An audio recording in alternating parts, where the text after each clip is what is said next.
afternoon/morning. The sun's cracking through my back glass there. What is that about now? Now I just gotta, well, you may have some sun rays in your eyes. I can block it somehow. Just 5 minutes of me trying to block the sun. But anyway, I am headed out to the cardiologist appointment that I have in Raleigh today. This is the cardiologist saved my life. It's the reason I'm talking to you. He, Dr. George Adams. I can't even give you all his credentials. He's got so many. He's like the professor, head of so many things, and then he's like lead cardiologist at UNC Rex in Chapel Hill. Man's got some impressive credentials, and he's one of the coolest doctors. He's from Texas, and he's got that Texas accent, you know. And then he, like the night I had the heart attack, I didn't know what was going on. I didn't know if I was about to get split open, and have open heart surgery, or if I didn't know. They just brought me off the helicopter at Rex into the room, and that was it. And he put me over there, and he comes up, and I'm like, well, I don't know if I'm about to get like anesthesia to go out. He's got to tell me I got to go in and do something. But anyway, he didn't, and he came up. But his coolness when he came up was just incredible. His coolness and great bedside manner. It was very comforting in the middle of a heart attack, I tell you that. Man, maybe we'll get out. It's so weird how there's only like this much percentage of a chance that I would be going in direction with the phone camera. This is one of the things where I say the universe is against me. I'd be going this direction, and the sun would just be peeking right through just enough to hit direct. Like talking about the stars being aligned. The chances of this happening are astronomical. Of this little bitty peak right, because the sun's way over there. It's just hitting this window and then hitting the glass. But anyway, back to my heart attack thing. But yeah, he just came in, and he was just talking to you like he, worked at a convenience store. I mean, he was total chill. I'm like freaking out about the heart attack, and he's just like walks in. It's like, hey, Mike. I'm like, hey. He's like, well, you having a heart attack, man? And he shows me on the screen, what's happening. Right here is where this is at, and then this little flat part is where it's being constricted at. And we're gonna go in it. Then this man goes in with the cath beside my leg, or beside my privates. So like right where your leg comes up and then meets your torso, and then usually goes into your groin area. Right in there. Anybody with medical, knowledge of the human anatomy, I guess knows what I'm talking about. But anyway, he goes in there and he puts a hose in, this lineman, this other tube, and basically he runs it all the way up to my heart, and then somehow through that he puts in a cath. So he puts a cath up in my heart, or not a cath, but a stent up in my heart. To open up the artery. But he did it, and God, I mean, besides it hurting like I'm telling you ain't ever seen in your life, and I guess he knew it was going to hurt, because right when he went in, he said, I'm about to take your mind off their heart attack for a second. And I was like, huh? And then he went, whoop, and I just came up off the table. He's like, you got to lay down, you got to lay down, you got to breathe, you got to breathe.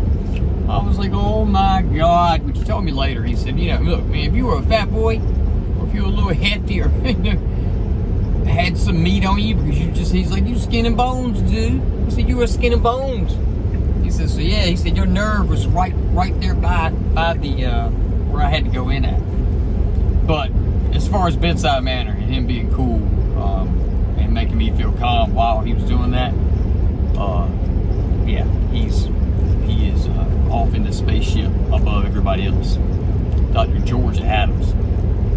So I'm going to see him today. This is God, what is this? So this is, I had the heart attack in September 14th of 2023. So a year would have been September 14, 2024, which has been this, this past year. And now we're coming into January. So this January, I'm supposed to get off today. I think, if everything looks okay, he's supposed to take me off of the Plavix. And the Plavix is an anticoagulant. Keeps your platelets from clotting, which is why I bleed and just keep bleeding every time I get cut or scratch a bump off or anything like that. So yeah, so I'm supposed to get off that today, and then I'm supposed to, like I say, go to the dentist, which is not this coming Monday, but the next Monday or Tuesday, whatever the 27th is. So I go to the 27th and have these remaining teeth pulled at the bottom. Hopefully, I hope this all goes well. I think I mentioned some other videos. I am just absolutely terrified. So, yeah, I don't know. It's terrifying for me just because I've read the research on it and people, having blood clot problems. But I'm going to ask him about that today. I'm going to ask him about that. I'm going to ask him about a primary care physician. Insurance is something. I don't know if you guys know yet. So Aetna, which last year, CVS Aetna, you couldn't, it'd be like a gas station in Vermont on like Highway 12 out by Motel 11. They would accept it. And that'd be like it. you put your zip code in, it's just like, we don't have anybody in this area. It was terrible. So I was paying, God, for my account, I was paying like $170 for it. And yeah, and then Blue Cross Blue Shield was super high. I couldn't afford that, but everybody took it. And now I talked to someone. They told me, they said, yeah, Blue Cross Blue Shield is kind of out now, and Aetna is the official, like, NC State, whatever. I don't know the terms of that, official or standard, but yeah, it's what everybody takes. Me and Amber noticed like signs up saying, we accept Aetna. And I'm like, look at this. What? Somebody's accepting Aetna? Most people never heard of it. Well, they had heard of it, but when you said it, they'd be like, no. We don't accept that shit. But now, so I got Aetna. So now Amber's gone and got me Blue Cross Blue Shield, at least for this month. Trying to hold on to it. I think it's like $200 a month too. So, man, I just don't go to the doctor that much. Because I'm gonna be honest with you, I know the good doctors. This one is a good doctor, Dr. George Adams. He's a good doctor. He's a specialist though. He's a cardiologist. So, man, there's just not a lot of doctors around. Most doctors, I'm literally, besides, they know, like, well, no, I won't say that. They know the human anatomy. I was going to say besides doing stuff. But, like, yeah, doing standard procedure stuff, they've had to remember to take tests and stuff like that.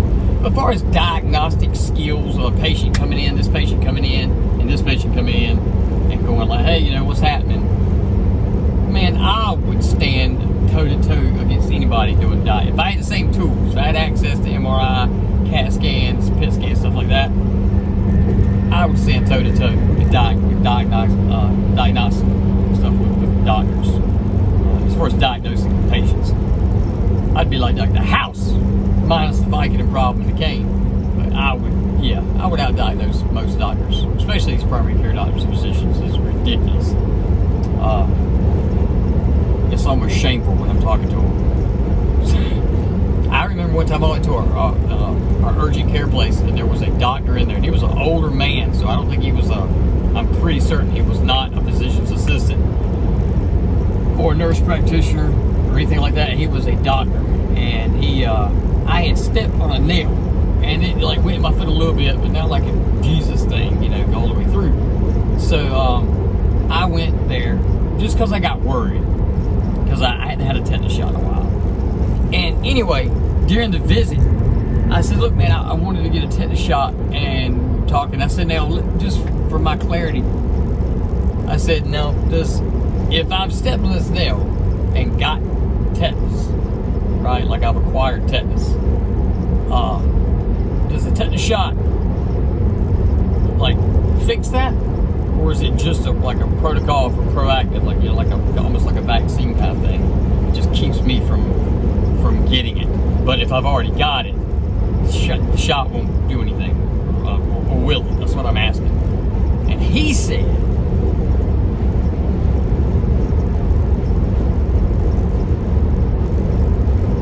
I don't know. And I was like, oh my God. I would expect the doctor to know. Or almost, I would expect him to just make up a bullshit answer to make me feel better. Besides just think about it in front of me and hesitate and then say, I don't know. But I'm not even sure the answer to that now. He sure didn't tell me. Oh man, there's a dump truck up here. Oh. We're gonna have to go into super pursuit mode here to get past this guy. He ain't busted my windshield up.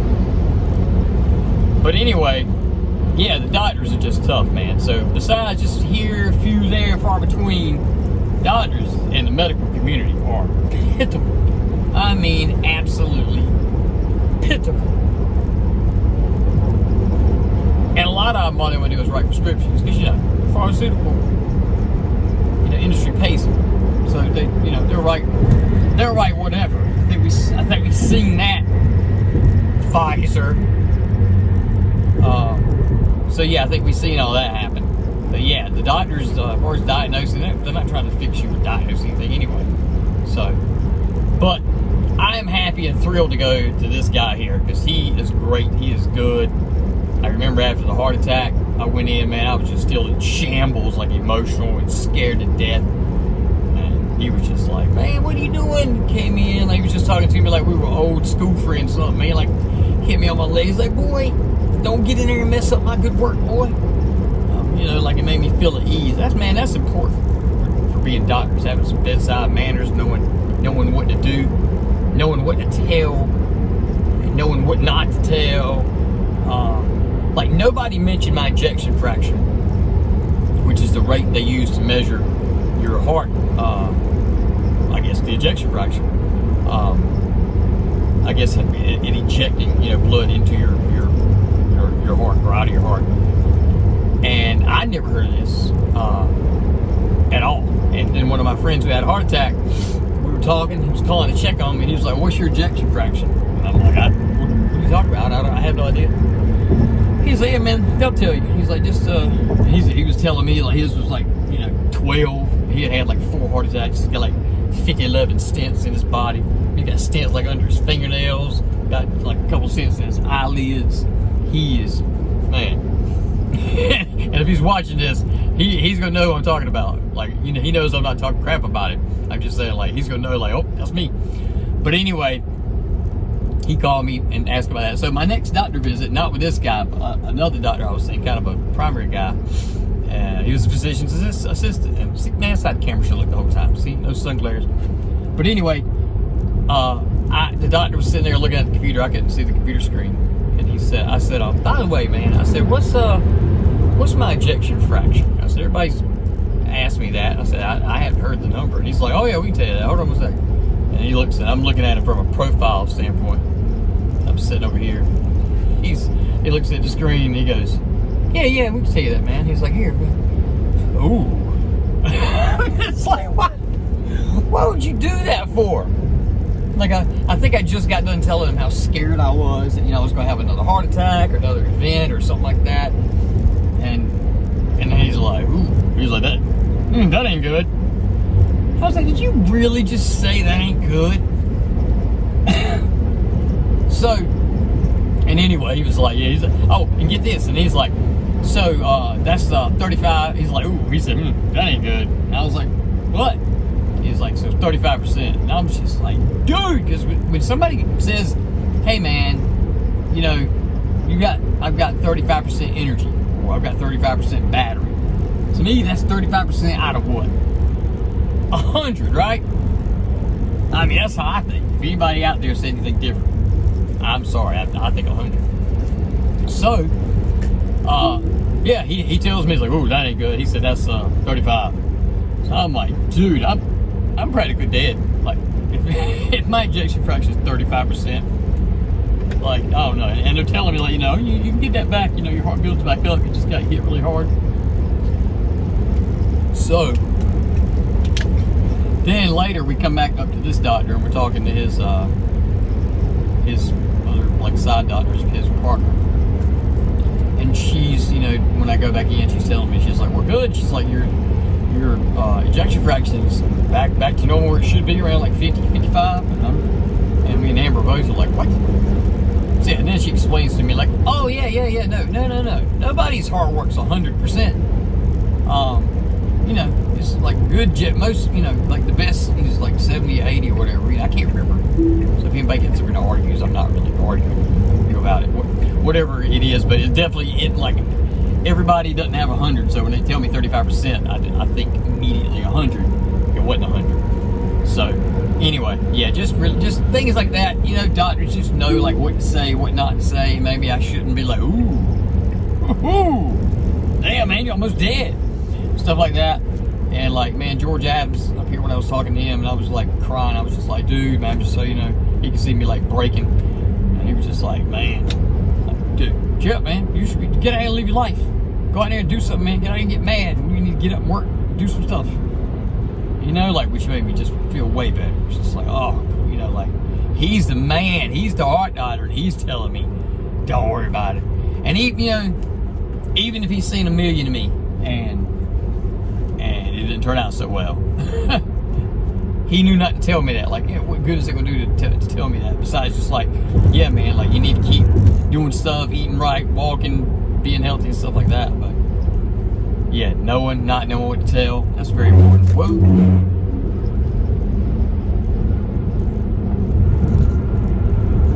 FSD trying to trip. Took me into a lane that wasn't even a lane. That's why you gotta watch. That's why you can't be stupid and just let Tesla drive. I mean, you can, but I'm saying you gotta be ready. You gotta be watching the road at all times. Nothing dangerous there. It just took me into, you know how Raleigh's got this wide, like, car lanes you can pull into, and I guess it thought it was a pool, you know, a wide car lane like that. But yeah, it pulled me over there, so I got the buzzies on the side of the road. But I'm cool now. But I'm almost at the clinic. But let's hope it turns out well when he tells me, like, dude, your heart has got a 100% ejection fraction rate. Like, we've never seen anybody with this. Your heart is magnificent. You got a magnificent heart, Michael. So let's hope I get that news and nothing like, you know, dude, that's not good. Let's hope I get that and I don't wreck here. I love this Tesla because you can get in anywhere you want to. It'll be a spot like this wide and you can just be like, whip it right in. All right, guys, I'm gonna get off the phone. Got a lot of traffic up here, so I'm gonna pay attention to the road. Y'all have a wonderful day. Peace out.